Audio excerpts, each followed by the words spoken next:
Around the world every day, thousands if not millions of people give presentations. Some are great and have a powerful impact on their audiences. Others, well, let's just say they're works in progress. This is Powerful Presentations, simply stated. Meet Jim, an aspiring professional trying to make it in the world. Jim used to give presentations like just about everyone else he knew. PowerPoint was his tool of choice. He'd use it like an outline, with a header followed by bullet after bullet, and sometimes even sub-bullets. When he wanted to be fancy, he'd add what usually turned out to be an ineffective chart, or sometimes a table. And when Jim wanted to really spice things up, he'd add, clip art. Unfortunately, Jim's approach would often confuse and bore people.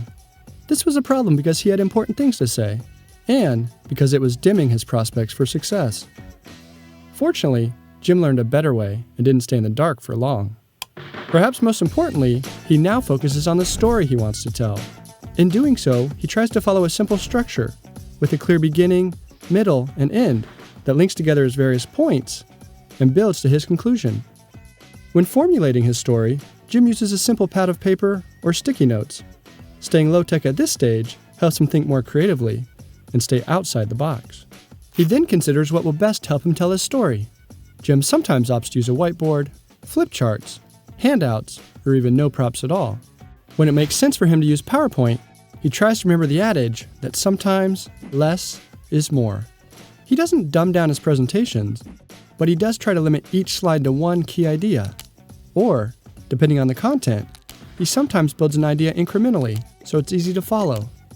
He always looks for visual ways to tell his story, with supporting images, minimal text, and clear charts and graphs. Sometimes he uses quotes, but he tries to remember that people can't read his slides and truly listen at the same time. Jim still uses plenty of text to help him remember what he wants to say, but he hides it in his notes that only he sees. Jim's new approach takes more time, energy, and rehearsal. It's been well worth the effort. His audiences are now much more engaged and better understand and remember his presentations. And, as if that weren't enough, his pocketbook doesn't mind either. This has been Powerful Presentations, simply stated.